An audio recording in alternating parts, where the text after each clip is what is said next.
Okay.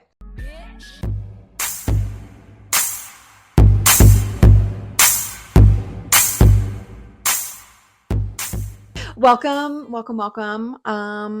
If you're watching, if we have uploaded this video, then you might notice that Caitlin looks a little different. Yes, I am not Caitlin. Funny enough, it's actually not Caitlin. We have a very special guest. My sister is here today with us. Her name is Kaleigh. Hi. I have a few sisters, so I feel like sometimes when I say sister, people get really confused. Mm-hmm. I think I was talking about you, and I don't know who I was talking to, and they were like, "Oh my God, she's like she's a child. What do you mean she has kids?" I was like, it was on the podcast. "Oh, I remember yeah, that because I could tell very clearly as I was listening to it that Caitlin fully thought from the beginning that it was me. Yeah. And then you finally specified that it was Leah. Yeah. And she got it. Yeah. So this is Kaleigh. Fun fact about Kaleigh and I, we are a day apart. Mm-hmm. We are also not blood related. Nope. But we can pretend that we are. Mm-hmm. We grew up like twins. Yeah. So. Yeah. So I definitely feel like it felt that way growing up for sure. Well, kind of. I honestly, like, I have blood related sisters, plural, and you feel like way more of a sister than any of them do. Yeah. So. Yeah. I always felt like, even though we were so close in age, I was like, you were never around all the time. Mm-hmm. And like I was just home alone. Yeah. So when you came, I was like, oh my God, it's amazing. Yeah. She's here. But anyway, sorry for the 8-minute introduction. Welcome back, BBs. I'm Kaleigh. This is Kaleigh. Hi. That's all I'm gonna say. Yeah. So we're just gonna kind of chat through, and we're gonna do a little fun episode for the beginning, and then maybe a little serious later. Maybe. But yeah, I was gonna tell Kaleigh I went to go get the equipment from Caitlin this morning. First of all, I am just this whole episode, I'm just gonna keep my eyes on this fucking laptop because I have never been in charge of recording or looking at this or setting it up. And Caitlin does all that. She is our tech and engineer guru. So we might not actually be recording, and this will all be for nothing. It does look how it looks when we record. So that's a positive. So fingers crossed. Yeah. So that is a positive. But yeah, so I was like going to get the equipment from Caitlin this morning. She's been working nights like every night, I think, for like the past week. I mean, she has just been working her ass off. And I was trying to coordinate with her. I was going to take a spin class this morning, got canceled. And she was like, oh, like what time can you come? And I was like, oh, maybe like 8:30, like 9 o'clock, maybe like 9. And she was like, oh, perfect. She was like, I just need to finish a few things on the episode. And I was like, okay, that sounds good. And so I was like, I'll leave here at 8:30. And so I left probably like right around 8:30-ish. And I text her and I was like, I'm on the way. And then I get to her apartment and I look and I was like, my message was never delivered. And I was like, that's not a good sign. Wait, so did she? Well, I'll tell you, you should come a little bit closer, I think. Oh, yes. So my message doesn't get delivered. And I was like, that's not good. Because I went to go text her that I was there. Mm-hmm. And then I FaceTimed her and she didn't answer. And I was like, well, that's not good. And so I was like, let me just call her. And so I call her, I go straight to voicemail. And I was like, fuck. I was like, maybe it's me. I was like, maybe it's just my phone. And so I was like, let me text her again and just send it as like a text message. So I text her again. I was like, hello. That's all I said. And then nothing. And so I was like, okay, let me call Charles. So I called Charles and I was like, can you call Caitlin and see if it's like just me or if she's like not answering? What did you think? She like blocked you? Well, I don't know. I was like, maybe my phone is messed up. Okay. Was where I was like, let me just rule out. It didn't deliver. Yeah. So okay. So but did like, hello deliver? Well, it was sent as text message, so it just says sent as text. Oh. Yeah. Okay. So not blue. Not blue. Okay. I like changed it. Yeah. And I was like, let me just rule out all possible scenarios that it's so I know where to go. Yeah. But in my mind, I was like, I know that she's in there. Yeah. Why didn't you just go to her door and knock on the door? Because she lives in a fancy pants apartment that you have to have a fob to get in, and then you have to have a fob to use the elevator. Oh. And I also couldn't remember what floor she was on. Okay. I knew it was either like 20, 21, 22. And I was like, I would just be going to every fucking floor, Yeah. knocking on multiple Is there doors. somebody at the front desk? There is. And I was going to use that as a last resort to talk to them. Okay. But luckily I didn't have to. So I called Charles. He called me back and he was like, no, she didn't answer. And I was like, okay, I'm going to go to Morning Mugs. And you don't have the luxury of knowing what Morning Mugs is, Nope. but it's a delicious. But I saw a picture of it on your Yes. Instagram story. It is a delicious, the best coffee in Baltimore. And so I was like, let me just go there. So I start to leave, and 3 minutes after I pull away, Caitlin calls me and she's like, hello. And I was like, hey. I was like, I'm here. And she's like, I'm so sorry. She's like, I fell asleep. I was like, I figured you did. I was like, no worries. I'm going. I was like, can you stay awake? I am already on the way to Morning Mugs. Like, I have to get coffee now at this point. It's in my brain. Like, I have to. Yeah. I was like, please stay awake. And she's like, yes. I was like, okay, perfect. So I go get my coffee. I come back and she like comes to meet me out in the lobby. We go upstairs and she's like, let me just finish something on the episode really quick. And she was like, I was editing it and then I fell asleep with it in my hand. Oh my God. And she was like, and then I woke up and she was like, and I was freaking out because I thought I had to go to work. And wait, does she work nights? Yes. Okay. At least she has that excuse. Yeah. Because in my mind, I'm like, okay, when I asked why she was like what she was doing, why she can't help you with this stuff, you're like, oh, she's probably sleeping. And then this morning, if she's falling asleep, I'm like, how is she still sleeping? Yeah. Okay. No, but she told me, she was like, I woke up and I was like, oh my God, where's my scrub? I have to go to work. And then she was like, oh my God. She was like, wait a minute. She's like, am I work? What day is it? Do I work right now? Like, and then she's like, no, I just got back from work. Oh my goodness. Yeah. So she is resting now, but I just thought that was really funny. So I was like, because you said that she like never does anything and she was still trying to edit at the last minute. Okay, let me clarify since we're on air. I did not say that she never does anything. Caitlin, don't hate me. I did not say that you didn't do anything. I said she says that she never does anything. Okay, yes, that is true. But I did live see her edit. Good. For about 30 seconds. Yeah. So I can confirm. Proof. Yeah. We have eyes on her that she does edit 30 seconds at a time. 30 seconds at a time. Yes. When she's not falling asleep. Yeah. Okay. And then so one thing that Caitlin asked for us to talk about. Ooh. Oh, wait, actually. First question. Do you listen to the podcast? Yes. Who's your favorite? No, I'm just kidding. I plead the fifth. The lawyer. Oh, wait, she'll love that. Okay, so I'm talking to Caitlin. She is like, we're out yesterday at like going to a couple of bars in DC, and Caitlin's like texting me and she just keeps sending me these TikToks of Annabelle, the doll. Mm-hmm. Do you know the Annabelle doll? Okay, so I didn't, and you know why I wouldn't. Yes. Okay, but I very recently, as of last night, know all about it, and I think it might be what you're telling me because I was in the car.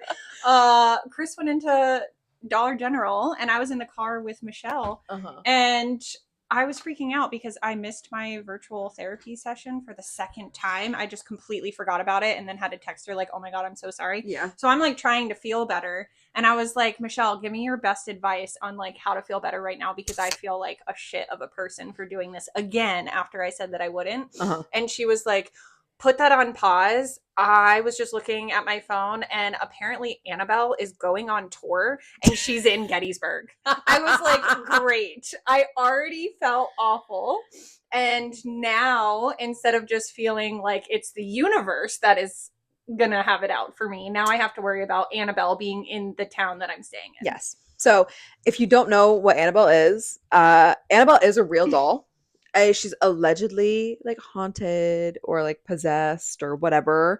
I found that like, okay, so this came from the couple like Warren and someone Warren. I don't know.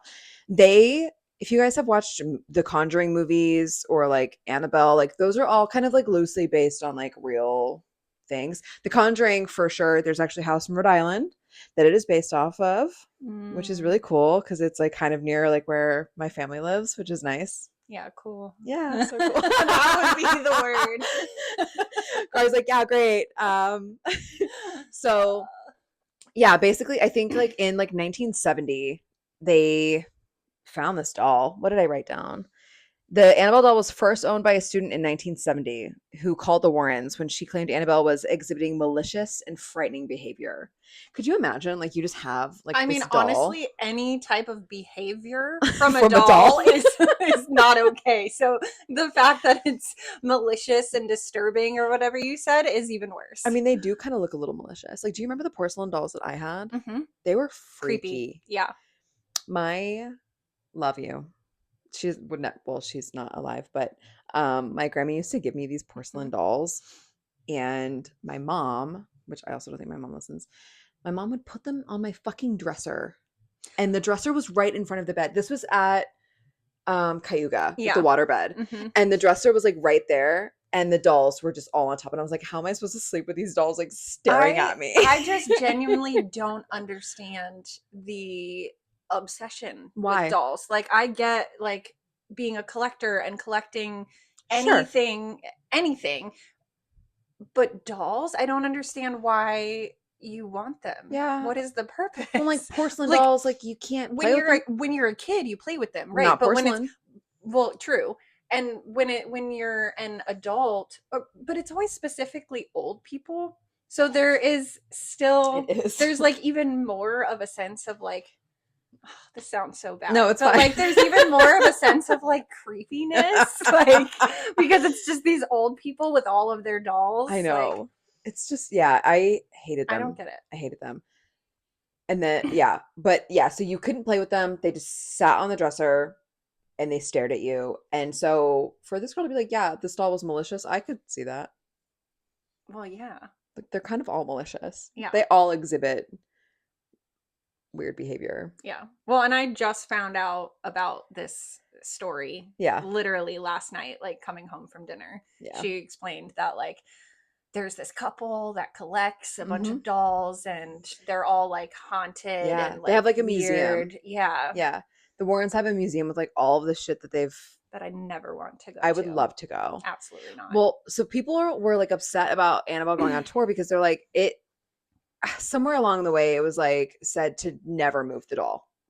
Like we don't move the like don't move the doll. Okay. And now they're like, yeah, put her on Easy. tour. Don't go see it. Don't talk about it.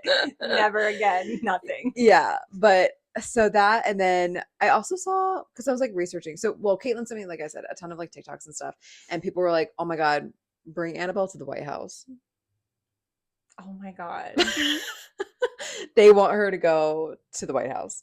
Okay, so I'm confused. I didn't ask this because I was just like, I don't want to know anything about this when Michelle was Hmm. talking about it. But like, when she said Annabelle is on tour, is Annabelle a person? No, she's Or a doll. so I knew the story was about a doll, but how does a doll go on tour? Someone Is brings this her. okay? Okay, so it is. Let me look. Annabelle. And what happens on this tour? Does the doll just sit on stage and like in a crowd of people? Do malicious things actually happen? I don't understand how a doll goes on tour. I don't know. It just says basically like the idea is that it's just to help raise money for the Warrens' new museum location, I think. And if people like want to see her, it's organized by the New England Society for They Psychic don't. Research. Nobody wants to see the haunted doll who is not supposed to be moved, Yeah. and you're taking them around the Yeah. country. Okay, so that is the Annabelle doll, but that's not what she looked like in the movie. Well, yeah, She obviously in the movie they're going to make her way Oh creepier. yeah. You know what's She really actually does look really crazy? creepy though. Okay, what It's is giving Raggedy Ann. Yes, I was just about to say, you know what's really creepy? That looks like a doll that I had growing up and I couldn't think of the name. It was probably Raggedy Ann, but that's Yeah. what that looks like. Yeah, Kari does not like Haunted. horror movies Not at at all. all. And I know that I've had this discussion with you before. I genuinely have tried so hard to wrap my brain around what is the hype. Like I I feel like yes, it's a movie, Hmm. like scary movies. So the fact that it's a movie, I can understand why people want to watch it because that's what movies were made Yeah. for. But the context of the movie just doesn't matter at all. Like if somebody were to say like Yeah, I went home and looked up on the internet somebody getting violently murdered, and I do that for fun. Would you not think, like, are you okay? Like, in the I head? would be like, mentally they're probably not well. Yeah. But Like, I don't get why people enjoy and have like party, like watching parties of murder. Like, well, because you know that at the end of the day that this person's probably going to get caught in the movie yeah, and then it's fake. I get that, and but it's fake, and it's just something I think that gets people's, like, it's like an adrenaline type thing, I yeah. think. I feel like genuinely like scary movies are just so normalized because they've always been a thing, They but to are. me it's like such a weird concept. Yeah. Like, I mean, it sounds weird to say now, but genuinely, no judgment. I get that it's a normal thing, and I just try to like block these thoughts from coming into my head, but I'm spilling them out to you right Yeah. now. Genuinely, I'm like, how is this not like an epidemic? Like, how is this not like something that is Oh, seriously looked at by Kari is psychologists? going to be going to Hollywood and she's going to have a sign that says, "Stop the horror films." Yeah. You Yeah. also don't like, I feel like, because we also had this conversation because I constantly try to have Kari read books that I like, Yeah. whether, whatever they're about. I'm just like, please, like, you might like this. And she's like, no, only nonfiction. And I'm Hard like, I no. can't do it. And then, so we've talked about that. And then I feel like regular TV shows, we also have talked about like TV Mhm. shows that are Mhm. not reality shows. I know. And you're like, don't like it. I And can't. I'm I don't. like, I know. I suck. I genuinely hate that I'm this way because it prevents me from relating to so many people. I understand that, like, I'm the outlier. I'm the weird one here, but I thinking about it from like my own shoes. I yeah. don't understand everybody else. Like, I You're like, don't you get guys what are is fucking weird. entertaining about things that just are sad. Well, okay, Like, not everything's sad. Okay, like, what's a not sad? Well, no, that's kind of sad. Hold on. Let me think of a or show. scary. Like, I don't want negative emotions. Okay, If I I have a can, perfect one. Ted Lasso on Apple TV. A don't know who very it is. positive show. Don't know who it is. He is a soccer, well, he was a football coach in America, and then Hmm. he went to go coach soccer in England.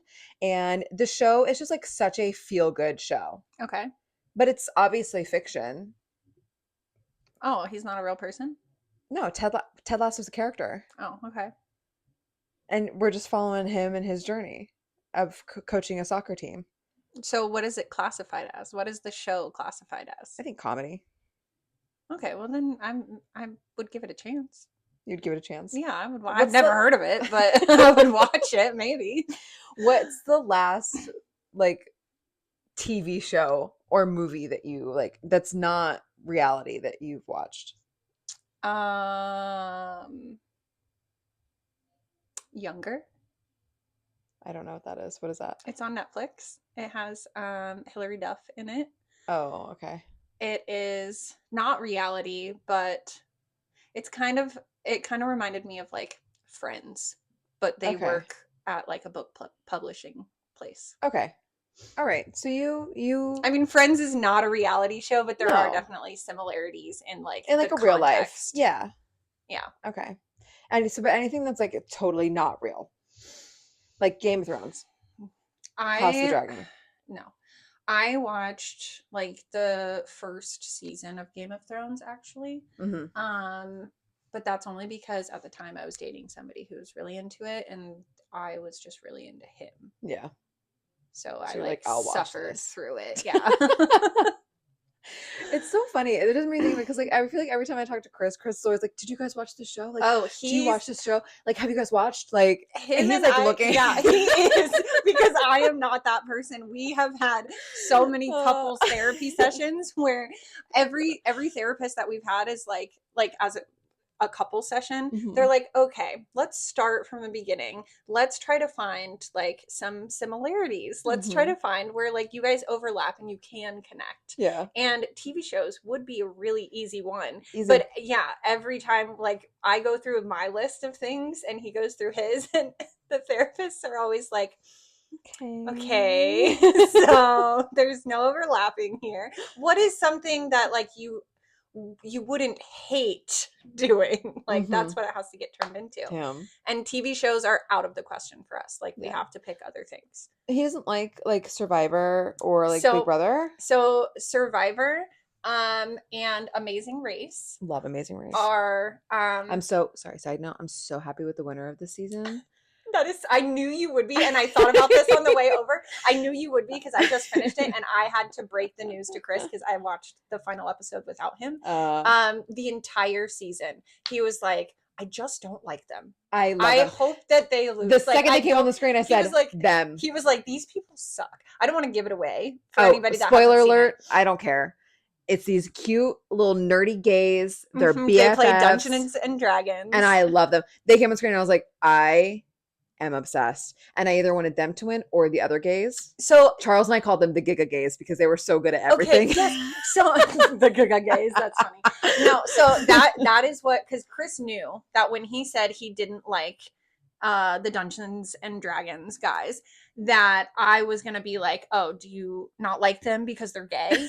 And so he was like, listen, there's another gay couple on here. He was like, I like them. I want them to win. They're cool, but I just don't like these guys. They're annoying. I just don't like They were them. so fun. And I was so happy when they won because Yes. I got to tell him because I watched the final episode. I without just him. love them because they every like detour, every roadblock, everything, they just like looked like they were just having a good time. And Yeah. even if they were like struggling, they were like, you know what, we're gonna get through it. And like it's gonna be okay. Yeah. And I was like, I love you guys. Whereas I hated Jonathan and Anna, Anna. yes. I hated them. Anna was okay. I felt like she really needs to like get her shit together because he is awful. Jonathan is the worst That is person why that I I've ever said seen. her first. I couldn't remember his name because he was just He was such a irrelevant. diva. I hated him. I hated him. And I said it when Chris and I were watching it together. I was like, I hate this guy. But that is why I immediately just like subconsciously said Anna first. Yeah. Because yes, she reacted very well, and I would say like professional for being on national TV. Yeah. But she triggered me so much because Yeah. I was like, if you get treated like this, which I have a history of being in bad relationships, Yeah. so I know that feeling. And I used to be that person. So when I see somebody Yeah. doing it, just like, okay. Yeah, he would like yell at her and she'd be like, I'm sorry. And I get like, that Anna, no, you're not sorry. Yeah, I get that it's probably like a combination of A, she knows she's on TV and being filmed, so like Yeah. she doesn't want to exacerbate the situation. Right. But also, I think it's potentially like a trauma response. Oh, I'm sure. Because Girl has been so traumatized. They need to. Well, they they need to had be already divorced. said like I think either they got divorced and were like getting back together, or They had been like back together for like a year they now. they had like separated and Yeah. and whatever. So we already knew, we had some context there that like their things were not okay. Yeah. So to know that context and then still see her response, I was Yeah. like, okay, if you're like coming back into this, why do you keep saying to the camera, we're a great team, Like, and no, like we're there for each other and we're each other's person? I'm like, sorry, honey. No. Anybody who reacts like that and treats you that way and blames everything on you. He was like, we could be winning, but my wife, da da da. You know how many mistakes you read the map wrong, he fucker. made wrong? Yes, and she was just like, it's okay. No, I can't. Yeah, she was like in her own little like Delulu world, I think, just like coping. And Yeah. They weren't even, I think it was like one leg. There's like 7 people and they were probably in like 3rd place. And he was like, well, we're out. Yeah. And I was like, you're in 3rd place. Yeah, like because they weren't first. Even when they would like come in second, and I forget the host's name, but he would be like, I'm pleased to tell you that you're in 2nd place. And Anna would be like, yay, whatever. And then he would just be like, mm-hmm. Yeah. And Phil. Yeah, Phil. And then she would be like, well, it's not first. He really wanted to come in first. It just annoys me. Like, what does it matter? The last race is the only race that it matters what place you're in. And as long as you don't get cut, like, you're good. And that's what Han and Holden were saying. They were like, we never won a leg. And they kind of irritated me when we first watched it. And then once we got through like a certain point, I was like, they did grow on me a lot. Same. But they were like, we never won a leg, but it doesn't matter. Like, we're still in the final. And like, this is the last leg and this is the most important leg. Yeah. And like if there's one to win, it's this one. Yeah. Which is so true. But yeah, Jonathan and Anna were fucking horrible. I hated them. Yeah. I wish they didn't come in the finals. I forget who like the last team. Oh, the what other were their couple. names? I don't Yeah, remember. the other couple I can that see was their faces. Yeah, so can I. He was like crying when his wife went skydiving. Yeah, He was yeah, like, yeah. if I lose her, I wish they were the I third place know. team instead. Me Because too. They then I would have actually been did happy. work well together. They did. Yeah. Yeah. It's anyway, fuck Jonathan. I told Charles, I was like, if they win, I was like, I am gonna throw my dinner at the TV. Like Yeah. I Yeah. I will crash out. Yeah, I was really hoping for their downfall as well. Yeah. But getting back to the point. Oh yeah. That was a total sidebar. Yeah. But getting back to the point, Survivor and Amazing Race, Chris is like okay with. Mm-hmm. Big Brother, he says that he's not into it, but of course I am like super into it and anticipate it coming up every year. And of course we are watching it. You are not watching what you want to watch. We are watching Big Brother 3 nights a week. We're committed right now. So he will watch it and he will secretly get into it. Like, so I know that he doesn't like hate that one. Yeah. But everything else is off the table. Yeah.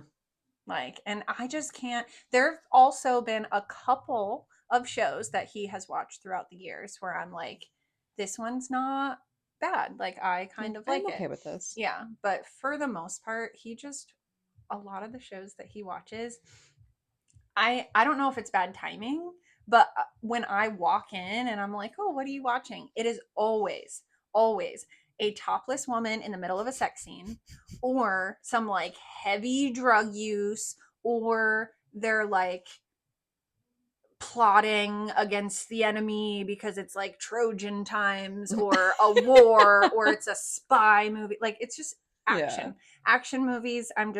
You're like, I'm not about with it. Like sex and drugs. I'm not. Yeah. You're like, I'm good here. Thanks. Yeah. I want like the feel good. Like, I honestly enjoy watching the Disney movies that my kids watch. Like, I'm so excited this weekend. Actually, I was pretty upset not that I was upset to come here because I obviously chose this over that. Yeah. But if we didn't come here, our plan was to go see the new Lilo and Stitch. Should we go see it? I don't have plans until 9 o'clock. Oh, maybe we can bring it up to him. Yeah, because the kids would love that. There's a theater, it's like a non-animated version. Yeah, of like a real Lilo and Stitch. Yeah, there's a theater like right up the road. Oh yeah, well, we just saw Final Destination the other day. Oh my god, I hate that. I hate it. I don't understand. Like, you were very into that and Resident Evil. Oh my god, I loved Resident Evil. I hate it. Yeah, I hate it. And there was one zombie movie that Chris really liked, and it was like not even advertised as like a zombie, like a scary movie. It was like a romance, like a romance comedy, but it was a zombie movie. I don't remember the name of it. And I watched the whole thing through, and I am not kidding. For the next 3 days, I was like terrified to walk up my own staircase in the dark because I thought there was a zombie following me. I just can't. I think it's a Nicholas Hoult movie. And he is actually, it's so funny actually. Nicholas Hoult has been, is it called Warm Bodies? Yes. Yeah. Yes. Yes. I was like, I know it. It's like not even a scary movie, but it was just the fact of like, it's because my brain is so analytical. Yeah. Nicholas Hoult, this actor, has been in 3, Warm Bodies is zombie, but like 3 zombie / like vampire movies. He's found his niche. And I'm like, what are you doing? So I started a rewatch of Buffy. I saw that on your story. Yes, because Caitlin and I were talking about it, and she like has never seen Buffy, and I was like, we have to watch because I was watching stupid fuck ass Gossip Girl for her, and I was like, that has been recommended to me so many times. Gossip Girl? I've never seen any of it. Okay. No, it's awful. I hate it. Yeah. I didn't think just like based on like the trailers or the little things that pop up when you're like hovering over it, like I never thought that I would like it. I knew it was super popular, but every single person that like gets to know me and then we start talking about TV shows is like, you have to watch that and Vampire Diaries. And I just don't have an interest in either. No. I was never interested in Vampire Diaries. Gossip Girl, like I'm like, okay, because it's kind of like, to me, I didn't watch the OC. Did you watch the OC? Nope. Did you watch One Tree Hill? Nope. Okay. I watched One Tree Hill, and I feel like it's kind of reminiscent of that. Okay. But One Tree Hill is better. We were talking about this at drinks yesterday. But anyway, so I like put on Buffy and I forgot that Angel was in like the very first episode. And Kim was like, "Who's that?" And I was like, "Oh my God," I was like, "I can't say anything because I like don't want her to know who it is yet." But like Angel was my favorite. Yeah. I loved Angel. Like he was like my first like I guess like fictional like what like Crush. crush. Yeah, Yeah. like love. Yeah. Love. And I was gonna ask you like I was like, who was yours? Who was my first Like crush? your like fictional crush, like obviously not like a real. I don't know. I don't think I had one. You had to have you had to have had one. I mean, I probably did, but I feel like the only things I watched at that age were like Buffy the Vampire Slayer And you're and telling like me yours wasn't Angel? Disney. No, it wasn't. I knew that you were obsessed with him, and I think subconsciously it was just like a girl code thing. Like, Like Angel's absolutely off not. limits. Yeah. Wow, that fictional character off limits. Kaleig's Yeah, got I him. can't go there. Oh, you know what? No, but mine, well, I guess yours was an adult character too. Yeah. I don't remember how I even knew who he was, but I think you'll remember this too because I remember talking about it. I had like a picture of him, Colin Farrell. I don't remember what I saw him in, but I was like obsessed. That's so funny. I feel like Colin Farrell was definitely not in anything that we ever Yeah, watched. I don't know what I saw him in, but I remember being obsessed with him around the same time. Yeah. Young Colin Farrell was really cute. Yeah. Yeah, he was. And maybe it was, I think it was a why can't I think of that director's name? The same, I freaking loved this director and Johnny Depp's in all of his movies. Tim Burton? Yes. Okay, so Colin Farrell was in one of his movies. I think Maybe. this is where I saw him. Where the lore began. Let's see. Maybe. I don't know. I don't know what I saw him in. It was some movie that I saw him in, and I had to find out like what his name Dumbo? was. Oh, no, that was recent. Sorry. I just Googled Colin Farrell Tim Burton movie. It says Dumbo, and I was like, this actually looks kind of new. Yeah, it is. Okay, that's the only one that comes up. So Okay, so then maybe I'm just thinking of him being in a Tim Burton movie because it's relevant, like because Maybe. it's new. But I saw him in something back then. yeah. I think that was. I mean, that's the that's best a that I good can one. think of right now. Yeah. Because I do remember being obsessed with him. I'm sure Yeah. there were others. I mean, I know that like I hate to say it because gross now, like the opposite of my type. But I know that like I loved Aaron Carter. Oh. Yeah. I never liked Justin Timberlake. Oh my God, no.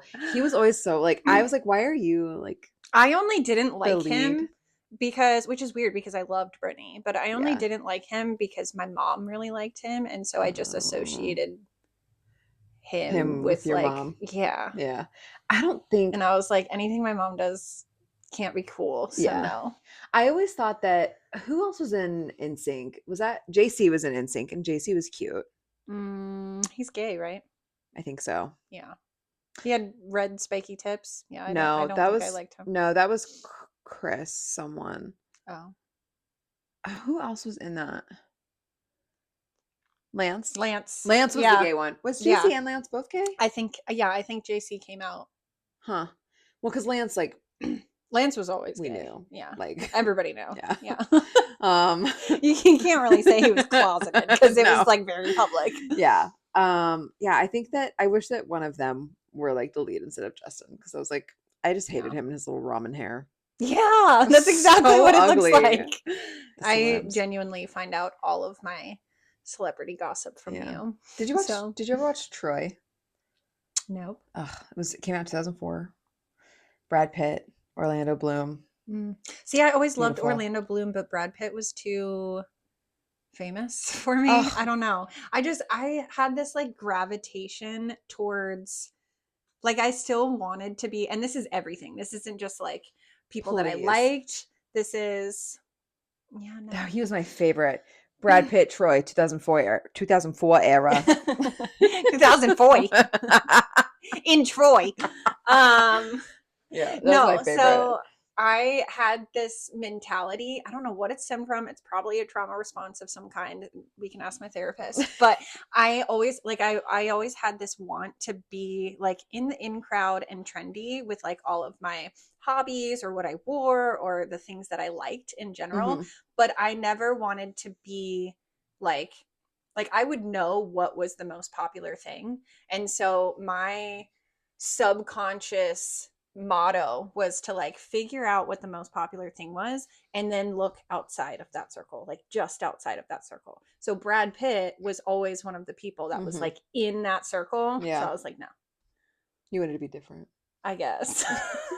Craig's like, I'm cool, but I'm like cooler than you because I'm like a Yeah. little different. Yeah. And I hate that about myself now because now I don't give a fuck. But like, yeah, that was like my mentality. That's so funny. I think it's because I got picked on a lot and I was Did like, you? oh, are you kidding me? When? Oh my God. My I feel like you didn't get entire picked on in high school, no? in high school, By I was who? eating lunch in the bathroom and not even just like the I kids thought you in were the kids' popular. bathroom. Yeah, because I liked people to think that. But like that was not the case at all. No, I was very much so the weird girl. And I ate lunch in the teacher's bathroom because I didn't want to be seen in the regular bathroom. And I had to like sneak past the hall monitor. Like all throughout. Yes. And do I you just remember? I'm not going to say names on here. I highly doubt this person will ever listen, but I'm just not going to say names. But there is somebody that I thought was my friend that you definitely know who this person is, but she like turned on me very early in high school, like freshman year, and rallied this group of girls against me. This And sounds familiar. they literally came into the lunchroom. I was just like eating by myself because I didn't know who the fuck to sit with, and came into the lunchroom. And she didn't even have lunch that period, but she came into the lunchroom and punched me in the face and was accusing me of like all sorts of stuff that was definitely never happened. What's her name And rhyme she with? How do you rhyme a name? Like what? Anyways, we'll figure that out later. But yeah, she had to get taken away by the school cop that just like stands in the lunchroom, never has to do anything. Yeah. Editors, edit this out because I need to ask her names.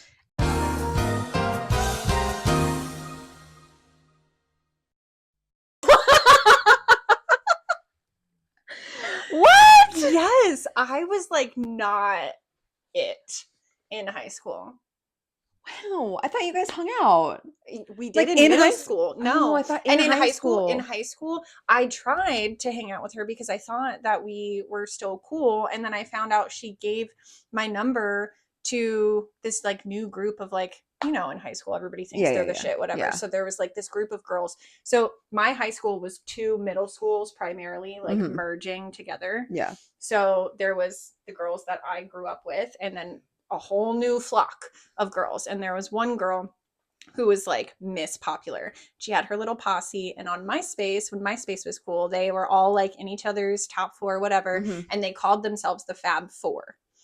And obviously grew up with me and went to my school. She became Fab Five.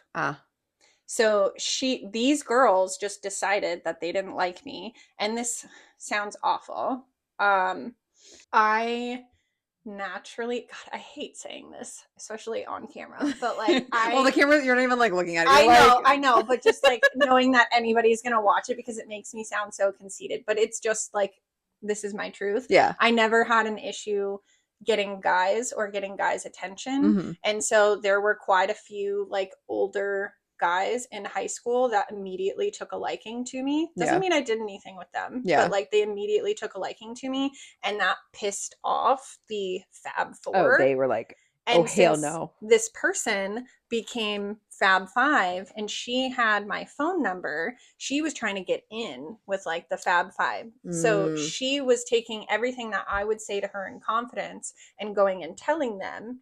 And then they were creating a bad name for me around the entire school and calling me out in the hallways and like making sure that nobody wanted to talk to me or like with me or anything. And this guy, the one guy that I was like actually interested in, who was interested in me first, basically ended up telling me, and thank God it didn't work out because obviously he was a pussy, but he called me and was like, well, so like the main girl in the Fab Four, he was like, well, she said that like she could make both of our lives a living hell, like if I continue to talk to you. So I'm just gonna, because she had a crush on him. So I, being somebody that like was kind of a prude and like didn't really know my place in the world, and I also didn't grow up knowing exactly what like a woman with self-worth and self-respect like really looked like. I obviously was hurt by everything that happened, but I constantly, like looking back on high school years, like I'm so happy that I'm not that person now, but I was constantly like mining for their attention and like trying to hang out. So knowing everything that I knew about what they had said about me, what they had done to me behind my back, what they had done to my face, like all of these awful experiences, I would still like, you play nice, yes, and try to hang out with them. And like, hey, you guys want to go to the movies later? I was never invited to the parties, but I knew about the parties because I would create conversation with people, and then I would just go. Yeah. Because everybody would be drinking and nobody cared. Yeah. And then once you're there, like they're not, I mean, it's already happening. Yeah. So that's why it would appear that I was popular, but I was not. And I wanted to believe that I was. But if anyone's confused, we didn't go to the same high school. Yeah. So that's why I'm like, what? News to you. We did not. Yeah. But I was like, I would hang out with you sometimes because you'd always usually come over to our house on the weekend. But like every now and then I would like go to yours. Yeah. And I remember like we would go do things and like we would go hang out. And I was like, we would go to parties every now and then. Eventually, I started making real relationships because so I always say like my first addiction in life was work because I didn't have a good school life. I didn't have a good home life. Yeah. So I found purpose for that chapter of my life in work. And I did start creating real relationships with people at work. And that's why I hung out with a lot of people that were older than me. Yeah. Because at 14 years old, most people they didn't have like a full-time job. No. Yeah. So actually that's like that's segue. That's actually like a really good segue. Cause I was like, I don't know if people are sensitive, but I'm going to just give a trigger warning that we're going to talk about substance abuse. So if that bothers you, this is your warning. If it doesn't bother you or you're like sensitive to it, just like be aware of that. We always, every other weekend would hang out.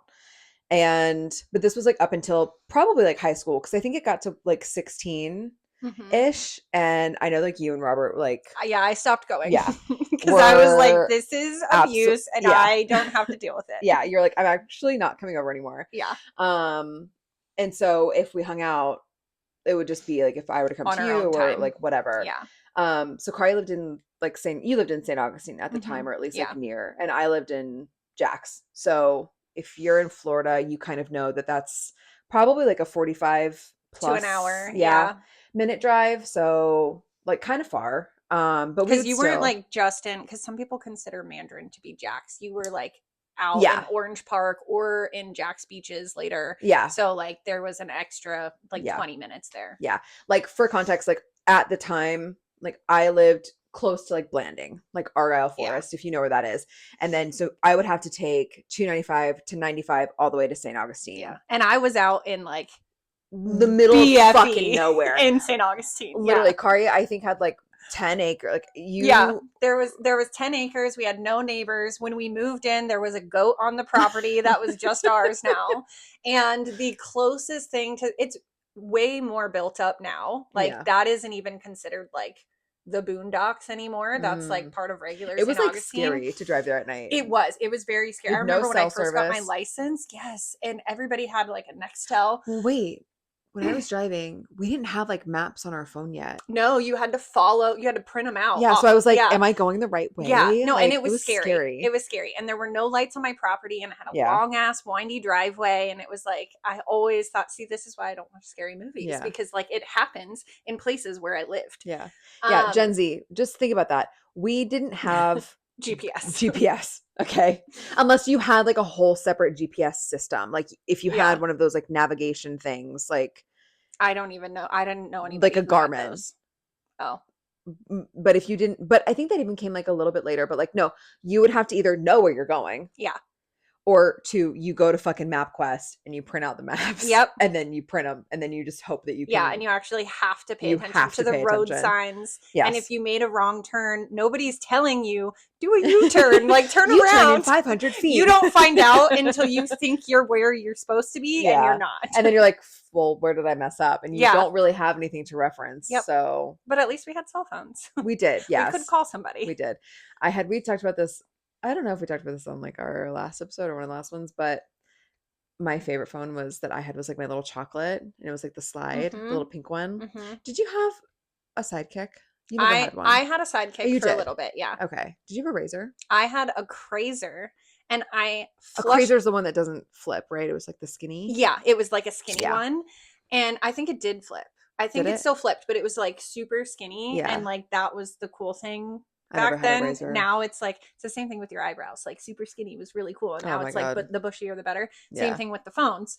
But I actually flushed that phone down the toilet came out twice. Of your jean pocket. Yes, it was in my back pocket. Pull my pants down and go to the bathroom, and it just. Or I went to go pull my pants back up. It didn't come out when I pulled them down, but when I pulled my pants up and the toilet was still flushing, it's not like, oops, dropped my phone in the toilet. Now I got to take it out and put it in a bag of rice. No. It went all the way down. It's done. It's gone. And we had a septic tank. That phone has been buried. It's gone. Yeah, forever. I was in so much trouble. We literally had like shit leaking out of the septic tank in our yard. But the closest thing to civilization was a gas station called Buddy Boys. It was a log cabin gas station called Buddy Boys. It was like right on the corner, like when you would turn, right? Yeah. So it was the middle of nowhere. So like 45 minutes to an hour away from each other. Yeah. So a very long time. Like it took a journey to get there. But yeah, so I feel like at that point, like we didn't get to hang out like as much. So we would go to like parties like here and there. And I do remember going to like a few parties with you, I think when we were like 17, 18, maybe even like 18, 19. And like I went to a few with you, with your friends. And I remember I was shocked because one of the parties I found out that Kari smoked cigarettes. And I was like, you didn't know that? No, I didn't know that. And I was like, because when we were growing up, both of our parents smoked like heavily. Yeah. And so I hated it and Kari hated it. And I don't remember this at all. Did I know that you had like just found out? Were you upset with me? I think like outwardly. I don't think I was outwardly upset with you, but I was like, what the fuck is wrong with her? Like, oh yeah, because Kari would, be the most dramatic to my stepdad, her dad. Like if he even like started to open a cigarette, she'd be like, you're trying to kill us. You're trying to kill us. And like, it was so dramatic. Hated it.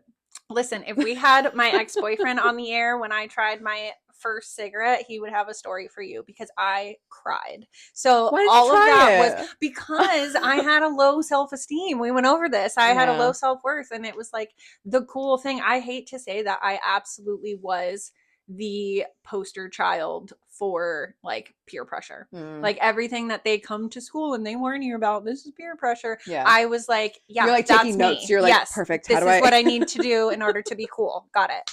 Perfect. Thank you so much. So I guess that kind of goes into like, when did you first start like using drugs? Like, and what, the first was your first drug experience that I ever tried, I guess would be alcohol, if you consider that a drug. Yeah. I guess you would you? Yeah. Yeah. I think they're all substances. I guess if you get technical, we could count sugar and caffeine as drugs, but like, substance, like what people classify as like an actual substance. Alcohol was the first one. Yeah. And I was probably like 12, 13 years old. And then cigarettes followed that. And then I smoked weed. And that was pretty much all that I did for like a couple years. And then I started experimenting, which I still justified and thought that it was absolutely fine. Because I was like, everybody does this. It's a high school experience. Like, I'm hanging out with people. This is what they're doing. Yeah, like, we're all doing it. Like, and of course, I genuinely don't think anybody goes into trying stuff, being like, I'm gonna become an addict, you Mm-hmm. know. So like, I would, you know, it was like rave time, and we would know all these older people, and it's fun. So I tried a bunch of like hard drugs, Mm-hmm. hard-ish drugs on like the grand scale, Yeah. throughout high school, but I never really liked any of them. What I liked was the acceptance feeling Mm. that I got Okay. um from other people, again, because like from a very young age I was like just trying to be accepted by Yeah. other people. um so yeah, I didn't get into like everyday what I would consider to be serious drug use until very shortly after high school. Okay. Yeah, because that's what I was thinking too. I was trying to remember, like, so after high school, I remember we had spent like a few birthdays together, but not many. Like Oh, I there was one that was bad that I spent with you. there was one that was bad. I Hmm. think it was our 22nd birthday. Yeah. Because we went out and I think Melissa was with us. Hmm. Was that the one? Well, so there was one where you came to me and Melissa was with us. And then there was one that I came to you, and this might have been the same birthday actually. It might have just been one day after the other. Yeah. But cuz I have a really bad memory with stuff like this, but there was one that I came to you. Both of these instances I was with the same Yes. person. We can Um nickname him. What do you want to call him? Ireland? okay. Yeah. I was We'll going call to him. say rabbit, but okay. We'll call him Ireland. Yeah. So, okay. When did you and Ireland start dating? When you um worked at Vans. yes. You were like, you worked at Vans and I worked at I was Tilly's. 17. When you started dating him? Hmm. And he was not He 17. was not He was not 17. even close to 17.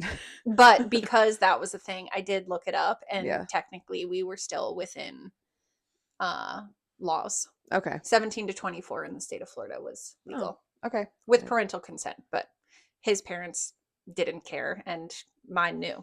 Okay. Okay. Okay. Okay. So you're dating Ireland when you're like 17, but I feel like I don't really remember you dating him at 17. Like I don't think you talked. About it? No, I No. didn't, because Because he was married. I thought you were dating that one guy I with the was. insulin. Yes, I was. Okay. And when I was dating him, that was also when I worked at Vans. So that was when both of these were long-term relationships as well. I just want to clarify because that sounds sticky of like No, I I do was with remember one you person dated. and then No. another, You but dated insulin um for a long time. not that it matters because I'm literally talking about how I ruined somebody else's marriage. But yeah, just to clarify, they were both very long-term relationships. It just happened to be Like, I worked at Vans for the in yeah, between phase of yeah. beginning was I mean, one you were and at the Vans end was for the a long other. time. Yeah. I You was at were, Vans for 3.5 years. yeah. So Okay, so then you started dating Ireland. I never liked him. I mean, I clearly did, but Yeah, I understand yeah, why anybody who cared about me yeah. would not I like him. remember, so I remember you saying too, because the person that I was dating at the time, his birthday and Ireland's birthday were like a day apart, and you're like, Mm-hmm. their birthdays We are were a a day day apart. apart, and Our ours are, birthday, and yeah, I I was like, remember that. okay. Yeah. I was like, this is not a sign. Yeah. Um, This is a sign that I don't want you to recognize. yeah. So, okay, so you're hanging out with Ireland. Okay, so go ahead. We can talk about the birthday. I think that's where we were going. Yeah. Yeah. I think it was our 22nd birthday. I didn't hang out with Melissa on our 21st. Yeah, I have no idea what year it was, but there were two birthdays specifically in a row. Melissa was there for both of I think it was them, 22 and 23. and they were both bad. Yeah. That's the point of what I was going Yeah. to say. Oh, that was it. Well, because you were saying like I think it was our 22nd. Was it the one that Melissa was there? And I was like, well, Yeah. I remember two of them that Melissa was there. They were both bad. So what you're thinking of could be either one. I think it was both. I remember one of them I was at the beach bars with Melissa, and the other one we were in Riverside. Yeah. Yep. Yeah. And Riverside was the one that I remember was really bad. Yep. That one was really bad. Um, The other one was pretty bad too, though. I remember being in the bathroom stall. Melissa was actually, because I had no money, obviously, as yeah. most addicts go. Yes. They don't have any money for anything other than their drug of choice. So I had no money, but I wanted to go out, and Melissa was buying. That was my 21st. I remember, because I was finally able to like actually drink at a bar, and so Melissa was buying me Oh, we all did of that for my your 21st because you didn't drinks. come out for my 21st because you wouldn't have been able to. Yeah, Okay, that makes sense. I remember now. yeah. Okay. So she was buying me amaretto sours all Yes, night. she was. And I remember being in a bathroom with her in like such a messed up state, Yeah. because secretly I was using other Yeah, I was gonna ask you, substances. like, were you also using at that, Yes, like, yes, then? yeah. Okay, okay. What were you using then? Roxy What is Codo. Roxy? What is that? Well, it's an oxy. It's an opiate. Oh, okay. It says like a little pill. Yeah, it's a little blue pill. Okay. I was like, I don't know. Good. It's good that you I don't was like, I've know. heard of Roxy. I was like, but I Yeah, don't know exactly like what it is. But it's yeah. an opiate. So is everything that you did like an opiate? No, I am what they call the trash can variety addict, and Okay. I pretty much used anything You're like a little that was put raccoon. in front of me. Yes, Oh, yeah. cute. Um, but all of my drugs of choice were downers. Okay. Okay. So before we get into that, I want to start. So when was the first time that you used something that felt, or like, do you know in the moment that you were making that decision of this is a little bit harsher than what I have normally done? Or was there like a moment that you felt like I'm taking this further? Um, it's kind of a hard question to answer like definitively, Mhm. because there were certain drugs that like I immediately knew like this is gonna be my new drug of choice. Okay. But I don't think I ever went into using any drugs thinking that like I was gonna become dependent in any On fashion this. on Okay. anything. Okay. You're just like, oh, this is new. I like I this. like this. Like, you know how some people like it's the same with alcohol, right? Alcohol is something that is very like much more widely accepted, obviously. Hmm. Um, but if you go out to a bar and they have like specialty drinks Hmm. and you try all of them and there's one of them you're like, Hmm. ooh, I like this one. So Yeah. then every BB's, time, that's an espresso martini. yeah, so then every time you go to the bar, that's what you're looking forward Yeah. to. But if they don't have that, it's not You're like like, you're I'll not get going to something drink. else. Yeah. Yeah. Yeah. Okay. So there were definitely certain things where I was like, Okay. this is what I like. Okay. But yeah, it wasn't like I'm going to lose everything to this, you Yeah. know? Could you tell like a moment of like when you felt like things were kind of starting to spiral or no? No. It just happened. Yeah, there was definitely a moment with everything. There were moments where I could reflect and be like, somewhere along the line, Hmm. this got out of hand. But it was never on the journey there Okay. that I like realized. Okay. So I need to kind of paint how things like escalated. Can you do that? Yeah, Okay. sure. um, so again, common theme in my story is that I never really had good role models to look up to as far as self-respect and self-worth. Hmm. And that is not a scapegoat for me, but it is, like Something I to be said, aware of. Like yeah, it you, is like a very common theme throughout my story, and I yeah. think is the reason why I made a lot of the decisions that I did. But when I was like experimenting in high school and stuff, towards the end of my senior year, I started dating a guy who was, this is also another common theme, uh, which ties back into self worth, but I started dating a guy who was a dealer of like hard drugs. Okay. And he was best friends with one of my all time best friends who was a guy, but like we strictly had a friendship, and he was just like the coolest person, still is like the coolest person. I think I know who you're talking about. Yeah, that like I've ever known, and we would just talk about everything. Yeah.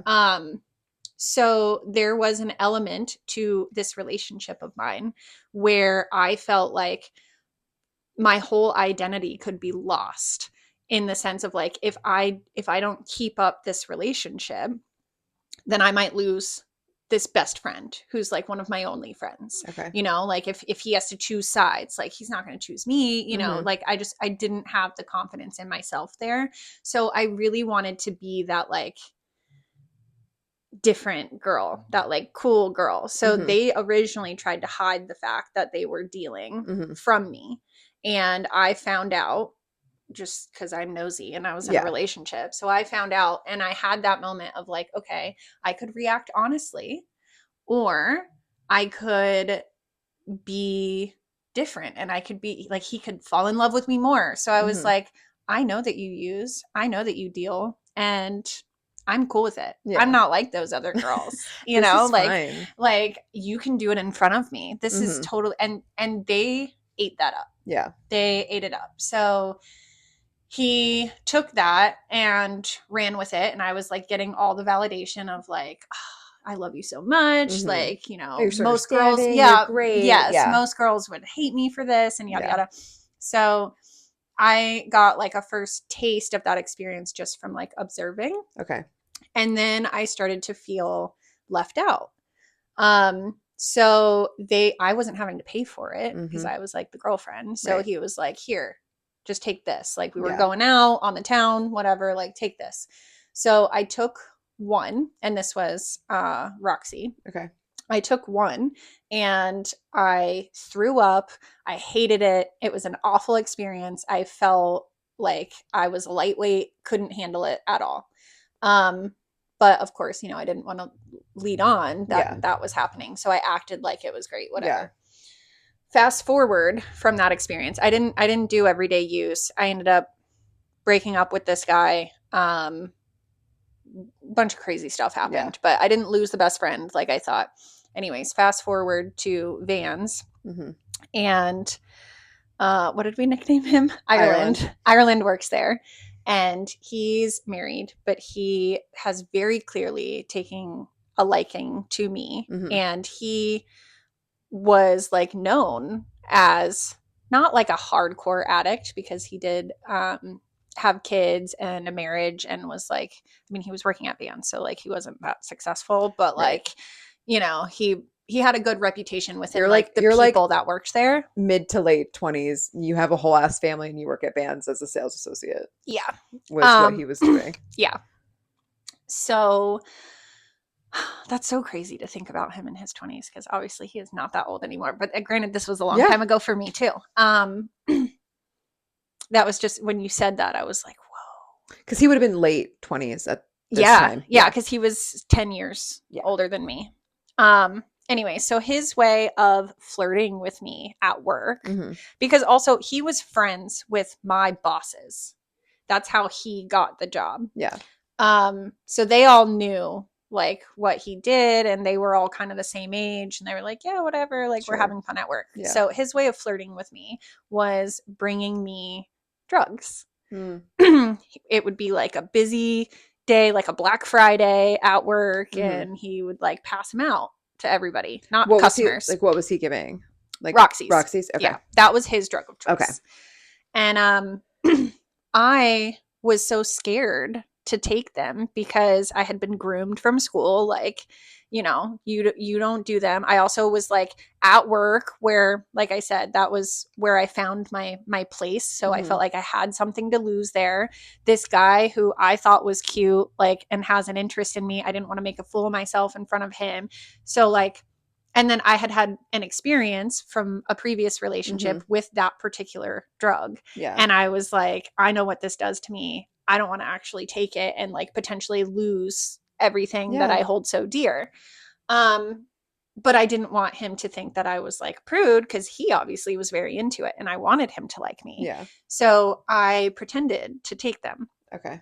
And every time that he would do this, I would put it in my hand, and like I had a water bottle in one hand and the pill in another, and I would put it on my tongue and then quickly take the water bottle and take a swig of the water bottle, but at the same time I was pulling it out and just like nonchalantly sticking it in my back pocket.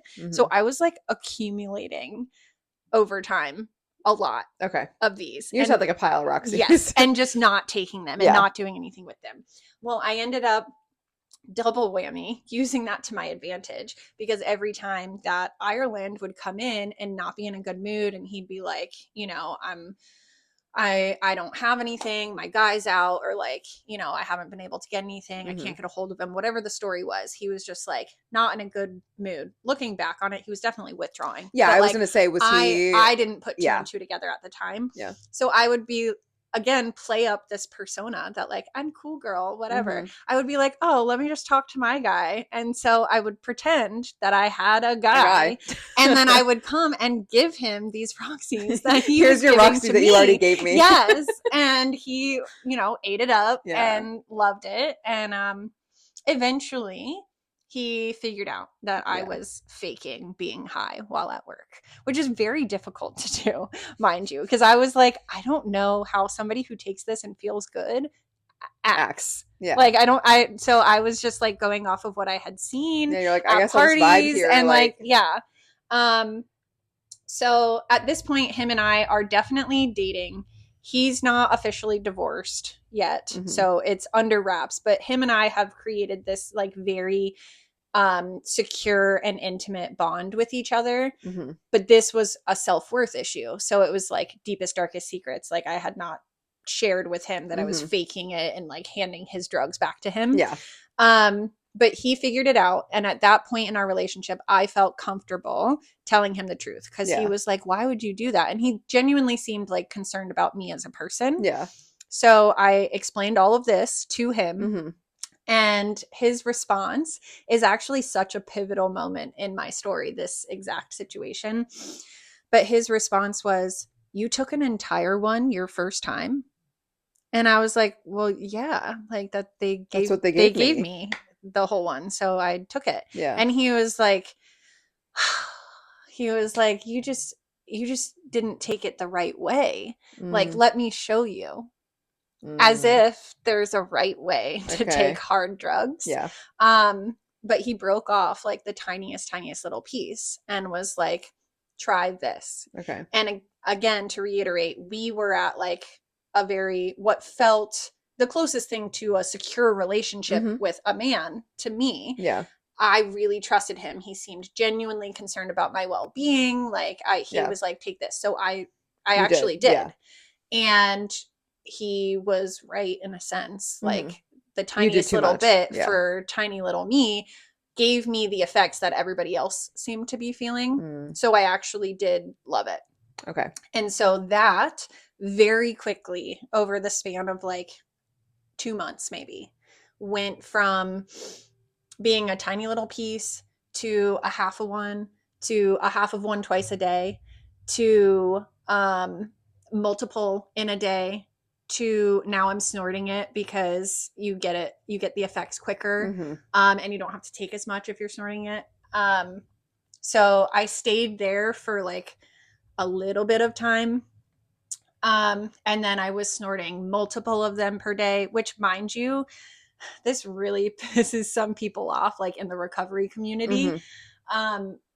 I was paying, at the time, I was paying $20 per pill. Okay. So if I'm taking multiple of them per day, that's a lot of money when you work at Vance. Yeah. And pay for your car and everything else. So by the end of it, I was paying $40 per pill. Oh my God. Because of, I mean, I can say inflation, but like in the drug world, inflation. For a 30 milligram, I was paying $40. So I was paying over $1 per milligram. That's crazy. Yeah. $40 per pill. And by the end of it, by the end of my like just snorting career, I was taking like 6 a day. Wow. That's a lot. Yeah. At $40 a pill. So I don't even know, you do the math, but like, let's see what that is. 6 times 40 is Oh, you got it. 240, right? Probably. And $240 every day. A day. 7 days a week. And that's just me. I was a couple. That's $1,680 a week for one person. For one person. And it was both of us. Yeah. And he did more than I did. Okay, there's 4 weeks in a month. So that's $6,720 for one person to maintain This 6 habit. Roxy's a day. Yeah. For one person. Not to mention it's like awful for your health. Yeah. So needless to say, it was not eventually cost that effective for you became guys. not sustainable. Yeah. Because it's like, I feel like there are definitely like drugs out there that are more, I don't want to say like affordable. There totally are. Yeah, but like that are just like a little bougie because like they're more expensive or like whatever. And people, I feel like coming from someone that like doesn't do drugs, like, or has like been in that community, like I feel like there are drugs that people are like, oh, like that's like, I don't want to say like a high end drug, but they're like, oh, like that's a, you know what I'm saying? Like, do you know what I'm trying to say? Like, well, what's an example of what you're trying to say? Like cocaine? Sure. Okay. Like people are like, oh, like a cocaine, it's a or party like drug, or like ecstasy or something like that. Like those are drugs that people are like, oh, like that's okay. Like I don't want to say like that's okay to do, but they're like, it's more socially accepted for sure. Yeah. It's more seen as like, because those ones, I don't want to say they're less addictive, but they don't have the same, they don't have the exact same stigma around them. Yeah. But yeah, so that quickly became not sustainable. Yeah. But almost everybody I've met in recovery, like they can relate to that statement, how it's like, it's very quickly after you get that first hook, very quickly it turns into a full-blown addiction. Yeah. And you don't realize it when it's happening. Yeah. But once that was not sustainable financially, that is how, I mean, many recovering addicts or current addicts, I think, learn how to hustle and be manipulative and find other ways to make money or other ways to get drugs, whether that's stealing and robbing and like the life of crime, or if it's prostituting, or if it's picking up more jobs and just to get fired from them, or you know, like whatever it is, they're figuring like you're out hustling how to get your fix. Yeah. So obviously I went down all of those avenues as well. But my dealer, I had two main dealers. One of them was very outwardly a sex addict, and he preferred that way of payment over actual money. Like it didn't matter if I actually had the money and I was like, here you go. He would prefer some form of like prostitution, whether it was like pictures or a shower or a naked lap dance. That's or crazy. Something. Yeah, something along those lines. So that was one. And he only dealt with women. Okay. Which at the time I loved because it gave me an advantage like, I can do over my partner. Yep. Yes. Yeah. You're like, I've got this. Ireland. Yeah. Like you can't go to this person. So if other guy doesn't have anything, you have to rely on me. Yeah. I got some type of like sick, twisted validation from like that sense of power.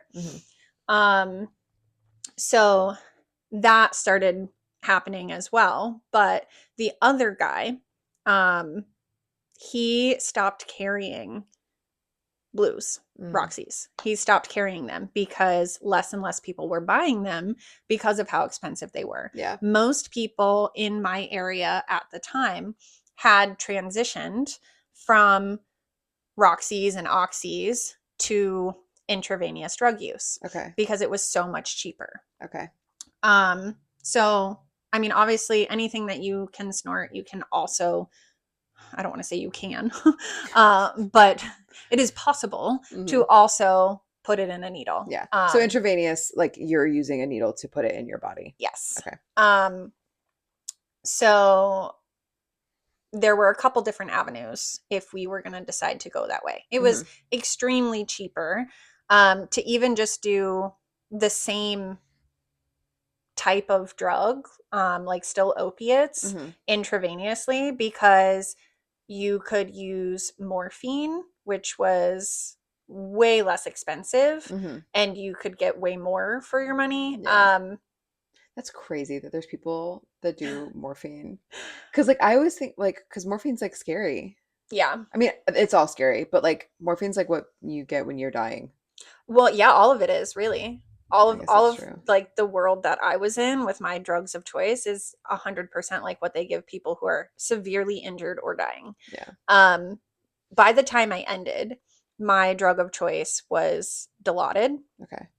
Um, also an opiate, but I had also intravenously done crack and heroin, Mm-hmm. um, which was cheaper because it was like dirtier. Yeah. But it was way cheaper. Yeah. So yeah, that's to answer the That's question of like how quickly it progressed. That's painting the picture. yeah. So I will say, like, because we didn't hang out all the time, like, Mm-hmm. we didn't talk like super often. Definitely not like on the phone. Yeah, no. I mean, like, we would text and Mm-hmm. like, so it's always hard to kind of see and like know what's going Yeah. on. And like, when we would go like hang out, we were usually going out. So, Mm-hmm. like, I'm also drinking. So, like, I'm not Yeah. as It wasn't the aware. topic of conversation either. And I Yeah. was trying very hard to hide it. Like I Yeah. was a closet user and that's how I justified my use to myself. Yeah. Is I would look at people who were outwardly junkies and even when I was like using intravenously, Hmm. I told myself in my head like, well, I'm not as bad as them.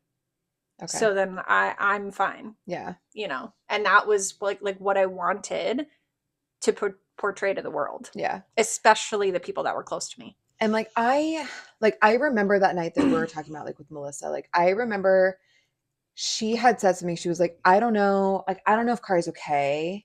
And like I kept looking and I was like, I don't really know that she's had that much to drink. Like I haven't been paying attention, so like I don't Yeah. know. And I can't really tell. Like I don't know. Like because I was like, I've been drinking. I was like, but I don't think she's been drinking that much. And like I don't know. And Melissa was like, I've been buying her drinks all night. Like I don't. And I was like, okay. I was like, well, I don't know. Yeah. Like um, but I just remember like from that night and then like other times that we would hang out, it there were some things that like came up like that. And then always do remember like you would always ask me just for like $50. Mm-hmm. Or you'd be like, oh, I need like gas or I need Yeah, there was something. always a reason. There was always something. And then I remember it was shortly after I think our 23rd birthday. I don't remember if it was 23. I think it was. What, that I went to Yes, because treatment? I didn't Yeah, know. it was. So I didn't know that Kari went until it was like December. Oh. Yeah, because that's Because when I got out. yes, Yeah. because I had like texted you and like you like weren't posting anything, but like I was like texting you and like weren't texting me back. Yeah. I And mean, obviously that's not something that you like announce to the world yeah. that you're going. And having worked on the other side of this, like in treatment, I know that it is a very successful tactic Mm-hmm. for anybody that calls in, even just thinking about going to treatment in the admissions department of a treatment center. Mm-hmm. You are trained to like Get them. whatever it takes, Yeah. get them here now because Yeah. that in an hour that will Will change. change. Yeah. But I just, yeah, because I remember we talked in like December because I was at my dad's in Rhode Island. Mm-hmm. And I was like, what? I was like, you're like, yeah, I just got out of like I'm in rehab. And I was like, what the fuck are Yeah, you I talking remember about? calling you I was and like, you were like what? crying. Yeah, I You was were like, like, what do I you had no mean? idea. Like, I would have helped you. And I'm like, nobody could have helped yeah, me. you were like, Like, you're like, no, there's nothing I you could needed have done. Jesus. So tell me about, I mean, you've told me, but tell us about like that, like experience. Like, why did you go? Like, what happened? So that is actually also such a crazy, like, I don't believe in coincidences Mm-hmm. anymore. Like, I genuinely think that like everything happens for a reason. Yeah. And this is just one of the scenarios in my life that like speaks to that concept. Mm-hmm. But me and Ireland Mm-hmm. were really struggling. We Yeah. were homeless, um, robbing from people, like everything, Mm-hmm. everything bad that you can think of. That Yeah. is where we were. I was like 75 pounds, like soaking Yeah. wet. Like I was so Yeah. thin. I was disgusting, like breaking out, like my hair was falling out, like I was bad. Somehow I didn't lose my job. And I think that is solely because the job that I had at the time my position was very much so like out in the field working alone, like not with you didn't have to work with coworkers. people Yeah. like face to face and like I interact did with have to them. work with a lot of people face to face, but not people that I worked with. I had to work with potential clients, who, you know, most of them I think were just like didn't care enough to like report any weird behavior. Well, like they don't know you. Right, right. Because it was like a first Yeah, they're like, interaction. I don't know, maybe she's just a weirdo. Like, Yeah, who knows? Like, exactly. just And do so your job. I fully took advantage of that. The only time I really saw people that I worked with was in the morning when I would go in to like get my schedule and the keys to the car. Yeah. So yeah, we were really, really bad off and dying pretty much. And I called my mom. I was at work, but I was alone. And I called my mom and I told her like half truths about what was going on. I wanted to play on her emotions was my goal, like being able to reflect on it. I wanted her to feel bad for me enough to say that like you and Ireland can come stay here and have a hot shower and a hot meal and a place to sleep. But I didn't want her to be like so pissed off that it would prevent me from continuing to use. Yeah. So I don't remember exactly what all I said, but I know that I only told her half truths and I made it seem very dire and I was using all my manipulation tactics. And fortunately / unfortunately for me at the time, my mother had also been schooled on what enabling was, and that was very fresh in her journey. So she was like, basically that sucks, and like there's nothing I can do for you. She's like, you guys aren't staying here. Sorry to hear that. Yeah. So I, you know, reacted. Addicts in general, especially active addicts, are very emotional. They don't like to think that they are, but they are very irrationally emotional. So like, I was I feel like it's kind of like the emotions of like a child. Yes. Like it's just like reactive. Yeah. At least for me, that's exactly how it was. I was very reactive. So I was like, I'm going to get a new phone. You will never have the phone number. Don't ever talk to me again. Da, da, da. And your mom's like, okay, Kari. Yeah. Like I was like so upset. Yeah. Well, it's funny that you say you're like, I'm going to get a new phone. And you're like, your mom's like, you just said you have no money. Yeah, like, yeah, I know. Your mom's like, okay. Well, she was paying for my phone. Oh, so she probably was like, okay. Yeah. So she's like, go ahead, try. Anyways, I was like super pissed off and I was like, don't talk to me, freaking bitch, or however I felt at the time. And then a couple days went by. I'm still like progressively dying each day. And I was at work again alone, and that was the point. Like I just had reached my breaking point. There was no like sign from the sky or anything. It was just like an internal feeling like I'm going to die. Like I literally physically, mentally, emotionally, like I cannot go on. So I called my mom and I told her the whole truth. And what I was most concerned about was how Ireland was going to feel, because we were both in this like shit boat together. Yeah. And did he really have anyone? Did he? No. Yeah. And so I felt like he was going to be upset that, because once I told my mom the whole truth, she was like, all right, I'm calling this treatment center. You are going to be on the phone with the admissions department as soon as you get off work. I'm coming to pick you up. Like, this is what we're doing. And of course I didn't like want to go that route, but I had already accepted at that point, like I am dying. Like I cannot do this. So I was just like, thank you. And I actually wanted to go that route, but I was terrified. As soon as I got off the phone, I was like, this person who I love so much, who is also in this shit boat, is going to hate me because of the opportunities that I have that he doesn't. And I called him immediately after ending that conversation with my mom. And I'm like shaking from anxiety. And he answered and said, before you say anything, I have something really important to tell you. And I was like, okay. And he was like, I'm so sorry. I called. So I don't want to say anybody's name, but basically his boss at work, well, his boss's wife at work, who like ran the office, was very much so like a loving mother figure to him and many of the other He called guys. Mother Teresa. Yeah. So he called Mother Teresa.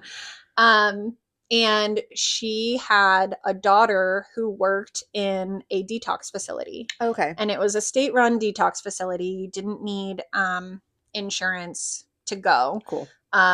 There was like a payment, but his Mother Teresa was like, I can get you a deal. I'm going to buy you some comfy clothes. I'm going to talk to her. Like, I'll help pay for it. You know, we'll give you forwards on checks for when you get out. We'll help you get into treatment. Like, we're going to take care of this for you. So I'm on the phone with him and he's telling me about all of this, apologizing to me that he has gotten this opportunity. And so I had like such a breath of relief. And I was like, oh my God, I was literally calling to tell you that the same thing happened for me. So to me, like reflecting on this whole situation, part of the reason why I don't believe in coincidences anymore is because like I feel like that speaks volumes, that like him and I went into that day with no intention of anything being any different. Yeah. Separately, we hit our complete breaking point without talking to each other or figuring anything out. We both had reached out our last Hail Mary at the same time. And this was a man who was 10 years older than me, weighed a lot more. So it has nothing to do with like, you know, gender or my capabilities. It's just like the terrible nature of the disease and like what it does to you. Yeah. But we hit that at the exact same time. Yeah. Like the exact down to the minute. Yeah. Which is crazy. So luckily for me, I did have insurance and I was flown down south to a bougie actual treatment center where I was in detox for 7 days and then transferred into like a living quarters. It was an all women's facility for about 2 months. And he was in a state run co-ed detox facility for 7 days and then let out into the wild. I also went to Halfway House and I stayed in South Florida for 2 years after treatment, which, you know, luckily I took seriously and made something out of. And he did not get that opportunity until much later in life. So needless to say, that was when we went very different directions. Yeah. I feel like having a few things like, and obviously like, I don't know, this is just like thoughts that I have. I do feel like there could be, and I know you probably agree, there could be better state run. Oh yeah, absolutely. Like I think, you know, it's hard because it's like, do you take those away? Because then you're not helping anyone. Like I see that like those, they are there and they're doing what they can with the funding that they have to like help people, but it is very rare in my experience with other addicts for relapse to not be a part of someone's story. That in general is very rare. But it's also very rare that somebody solely goes to a detox and then just is better afterwards. Like, you need some serious, there needs a little bit more. Yeah. I feel like. And I think too, because like if you go the state route like Ireland did, would he have had an opportunity for like a halfway house, like to get that set up, or is that he didn't have he was already on borrowed money and time from his boss that employed him. And I mean, not to mention he had 3 kids from his ex-wife, and so the majority of his paycheck already went to her. And we had gotten ourselves in some shit. Like, he didn't have a house, he didn't have clothes, like there was no, like, halfway house is not free, you know. There are some that like there's scholarships or like they'll work with you until you can pay it off, but where he was at financially, it's not an option. It's not that it wasn't an option. I think that it was just very unmotivating for him to even attempt. So for me, I am grateful that like I had better opportunities than he did. So, yeah, that's crazy. So I think too, because like, so it'll be 10 years in October. mm-hmm. Um, and like you were saying before, it's rare that, or like in your experience, like a lot of people do Yeah. relapse. I would say 98% of addiction cases or alcoholism cases, at least one relapse is Like typical. expected. Yeah. Yeah. And so Kari has never relapsed. So Yep. she's a little unicorn in the sobriety world. Yeah, a unicorn. Yeah. So for like your rehab experience, what did you have like an expectation of like what rehab would be like versus like what the reality was like? Not necessarily. I really didn't even know that rehab was an option for me. Um, until my mom was like, this is where you're going. And it was like Okay, I'm very going. quickly I was put on a flight Mm-hmm. and I had somebody with my name on a sign picking me up and taking me to rehab. So like I didn't really know what to Okay. expect. You didn't even have time to even be like, Yeah, like cuz I really didn't think like it had never even crossed my mind that I could do that yeah. until it was happening. Okay. What would you say is like the hardest part of, or what has been the hardest part of your recovery? Oh my If you could. God. That is such a loaded I question. know. Honestly, this may not make sense for people who have never experienced it themselves, but just like feeling your feelings Mm-hmm. is probably the hardest thing because I think for a lot of people who gravitate towards substance use, um, subconsciously, what they're doing is trying to be outside of themselves Mm-hmm. and not sit in that uncomfortable because feelings are Yeah. uncomfortable, Mm-hmm. especially like big feelings. You Yeah. know, you kind of hit the nail on the head when you said it's like a toddler. Like Yeah. it really is. Like a lot of us in recovery, something we have in common is that like we weren't really given the coping skills Mm-hmm. for just like life on life's terms. Yeah. And so taking away the biggest coping mechanism Mm-hmm. that has proven to work in the sense of like not having to feel your feelings, not having to sit in that uncomfortability, and you're expected to just like thrive in life after that Mm-hmm. is really difficult. Yeah. It does get easier, obviously, if you're like working the program how Yeah. you're supposed to. Um, but overall, like if I just had to give a blanket statement, I would say Like to just feel. feeling. Yeah. Yeah. Um, what has staying sober taught you about yourself? So much.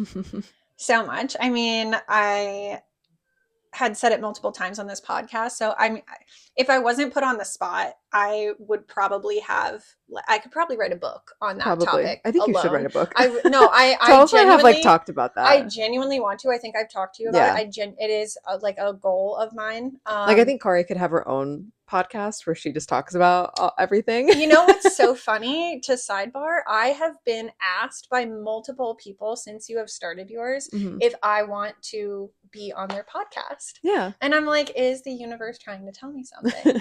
Like, does everyone want to hear me? That's what I mean. We were just like, people want to hear us. People do want to hear you. You guys are way more likable than I am for sure. And that's part of Well, we like don't what talk holds me about, back. this is like the most serious that we've talked about. Yeah. I don't know. I feel like Caitlin, I don't know how she would have done this conversation. Caitlin, you'll have to let me know. Maybe you can editing in here and just give us your thoughts. I don't know. Yeah. But what was the question? Oh, I mean, like, Oh, what have just, I learned? yeah, Yeah. like, what has it taught you about like yourself? I I mean, it sounds so cliche. It really does. But if I had to like blanket statement, I would say I I am worthy. I Mm-hmm. am respectable. I can stand up for myself. I can have boundaries. Like, Mm-hmm. you know, that was a common theme throughout everything I've said, even on here, is Yeah. like, I didn't have a lot of role models in that sense, but I also didn't like cultivate that for myself in Yeah. life until I was in recovery and forced to be put in uncomfortable situations and have to still progress without these natural outside coping mechanisms, Yeah. you know? So that has been, I mean, not to be dramatic, but that has been like life changing, like Yeah. life altering, to just be walking through everyday experience with this like safety net of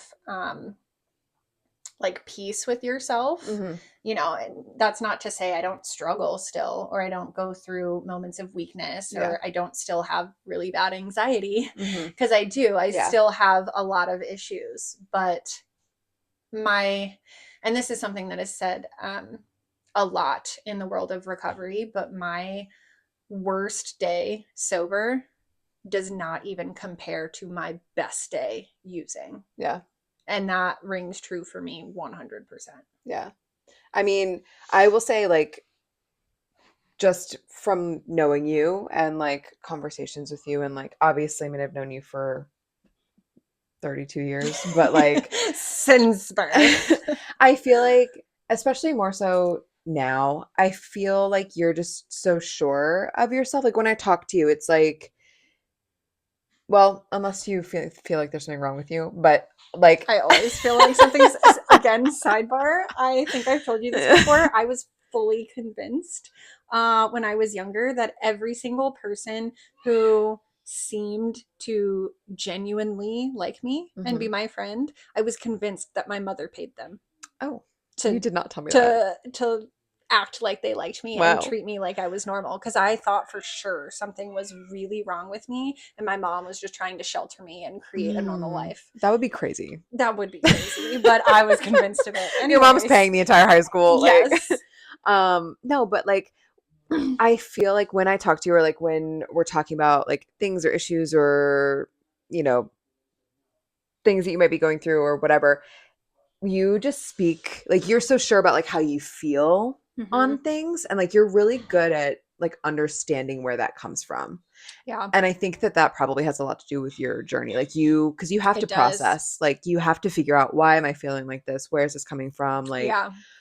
you know, what do I need to do about this? And like, it, do I just sit with this, or like, do I, And part of how I control that uncomfortability for myself is putting in the time and effort and energy into like asking myself the questions. mm-hmm, How do I reach a point of I feel 100%? I feel confident in this. mm-hmm, And I have to reach that point within myself before I allow myself to say it to anybody else. yeah, Um, so yeah, it makes sense that I would like come across that way, mm-hmm, because I don't allow myself to speak about things that like, I haven't reached that point yeah, for, you know. yeah. The only thing Kari speaks about that she doesn't know is if, yeah, if there's something wrong. She'll be like, I've had this bruise in my leg. Like, Yeah, if I'm do you speaking think about that something my, that I don't know, it will be very clear within the first sentence, yeah, like almost like even with a disclaimer, like, hey, I know nothing about this. Please help me. yeah. You know? Kari's like, I stubbed my toe. Do you think it's broken? Mm-hmm. There's a bruise. I think I broke my toe. I actually think I need my foot amputated. Yeah, no, 100%. I'm like, there is like, is this a pimple on my head, or do you think it's Or cancer? is this a tumor? Yeah, Like, no, seriously, she goes full in on that. I do very quickly. Okay, so just a few more back to this. So these are like the good ones that I want to ask. So, what do you wish that more people understood about addiction and recovery? Again, a very loaded question. I wish that there was more um resources and awareness, which like it is getting better, Hmm. but it's still not there, on how to actually help struggling addicts, Yeah. um and the difference between helping someone by supporting them and helping them by enabling. Yeah. Because for close friends and family, um, that is like the most difficult thing. Yeah. It is. Because you see someone you like, I would want to help. Like, that's why I would give you my, because I'd be like, I want to help you. Yeah. Like, I It care is about literally you. the Like, opposite of normal life, yeah. of how you are like taught, maybe not like intentionally taught, but just like society teaches you to help people, especially if you're like an empathetic person or Mm-hmm. a sensitive person naturally. Everything that you think is the right thing to do, in Is my wrong. opinion, is actually the opposite Yeah. when you're dealing with someone in active addiction. Yeah. Because like, you And shouldn't give them money. You and shouldn't give them, like, they, you yeah, need to hit. I you think what you told me is like, you have to get there on your own. yeah, they have, you can't help somebody that doesn't want help. Yeah. So as somebody who cares about the active addict, it puts a lot on you to decipher, you Mm-hmm. know, is this actually going to help them? Mm-hmm. Or is it just going to keep them alive a little bit longer to keep fucking up their life? Yeah. And that's so hard to look at objectively when all of these emotions are intertwined with your relationship with that person. Yeah. Like for me, the example I used with calling my mom, that's my mother. Yeah. So to hear and see me literally dying, for her to be like, nope, I'm Yeah. not going to let you shower, I'm not going to give you food, Yeah. that's huge. Yeah. But you know what, not to toot my own horn, but like, it's been 10 years Mm-hmm. and I have yet to relapse. Yeah. I went to treatment. It was that day Yeah. that She everything had to changed say for no. me. If Yeah. she didn't, which most mothers or close I friends or couldn't imagine anybody, how hard that would have been for her. exactly. That's what I'm saying. It is Yeah. so hard for anybody to do that. But when they don't, when people are like, you can have a hot shower. I'm not going to give you money, but you can have a hot shower or I'll bring you food. It Mm-hmm. doesn't It's matter just what it is. something. You are prolonging the inevitable. Yep. And most people stay out so long because they've got people like that supporting them in quotations, Mm-hmm. enabling them, um, that they die. They stay out so long, they're not getting actual help. It Yeah. feels to the person who cares about them like they're helping Yeah. because they're Oh, I did good something. karma, Yeah. doing a good deed, but like, it's not. And I don't blame anybody who has been in that situation. It is very, very difficult, but that's why, like, when you ask the question, is there anything that I wish would change? Just the awareness Yeah. on how to handle that type of situation. Yeah. Because I like, people think don't talk about it. they don't. There's such a stigma and a shame, and that's why every year for my birthday, I give to the same Mm-hmm. charity, which is like all about breaking the stigma, because it it is an epidemic. Mm-hmm. It is. I don't know a single person, and granted, I'm in recovery, but I mean, we could probably look up the statistics. I would be confident that 90% of this country is directly affected by addiction in some fashion, whether it's you personally, Mm-hmm. your close friend, your son, Yep. your dad, your mother. Like, it doesn't, like, somebody in Mm-hmm. your life that you love and care about has been severely affected by Yeah. addiction. And yet, it's all hush hush. We don't Yeah. talk about it. It's shameful. Well, and there's It's, so many different forms of addiction too. Like, it's yeah, not like, oh, well, yeah, no one in my family has been addicted to isn't a heroin. junkie, Right. right? Like, Yeah. it's different. There Like, are there, sex addicts, there's yeah. gambling, there's all sorts of different Yeah. addictions. And the functional alcoholic really gets a big pass by Yep. most people And because I think that's alcohol so is big legal, though. and when they look at it, they're like, well, they still hold a job and they're still paying for their bills, but like, Yeah. that doesn't change the fact that like, they're not coping No. correctly. Yeah. It is still a huge issue down the line. Yeah. God forbid that type of person has kids.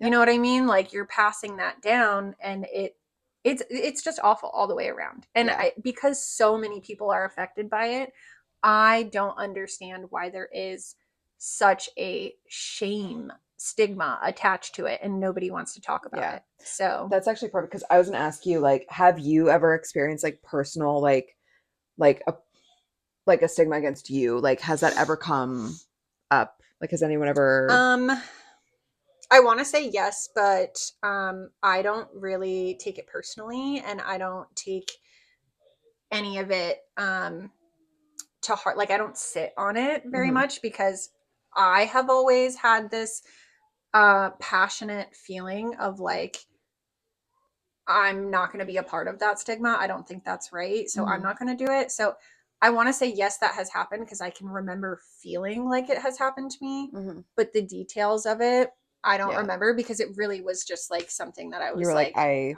yeah, I don't care. Like, I don't care to sit and ponder on yeah, this. that makes sense. For this next one, like, I don't know, and I don't know if anyone that listens has any of these like issues or can relate or like is in recovery or like is struggling with anything, but what advice would you give to someone who's like really early in their recovery or like in that process if you have anything? There's so many. The the biggest piece of advice would be go to meetings. Okay. Because that is where they give you all of the other advice, Mm-hmm. which is like ingrained in my soul at this point. But it's like, get phone numbers, Yeah. use those phone numbers, get a sponsor, Mm-hmm. work the steps, Yeah. just do the next right thing. And it's hard, but like if you're going to meetings and you are integrating yourself with other like-minded people, it is easier. Yeah. Okay. All right, my last thing, and like I said, I think I already know what you're gonna say, but what would you tell your younger self if you could go back in time? Oh, how do you know what I'm going to say and I don't know what I'm going to say? It's super cliche, but like everything is going to be fine. Oh, okay. I was gonna say something along the lines of, yes, everything's gonna be fine, but like you are worthy, like you are enough as you are. Yeah, well, that's kind of what I meant Yeah. by everything is going to be fine Yeah. because those were like my biggest internal Yeah. battles, I think. And but at that age, again, I'm a super analytical Mm-hmm. thinker. So I'm thinking like if I'm literally giving advice to like a 5-year-old, like Mm-hmm. my daughter, Yeah.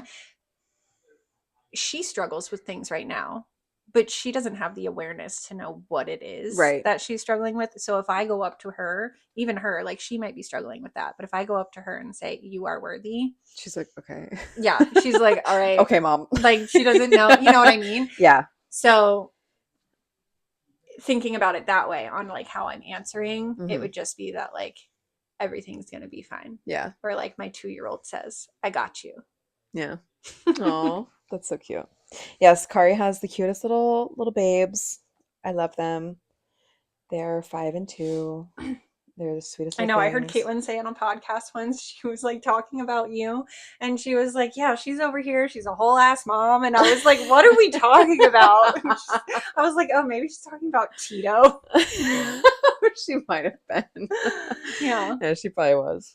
Yeah, I don't think I have. So any final thoughts on like recovery, any of your journey, anything else that you want to share on that? um.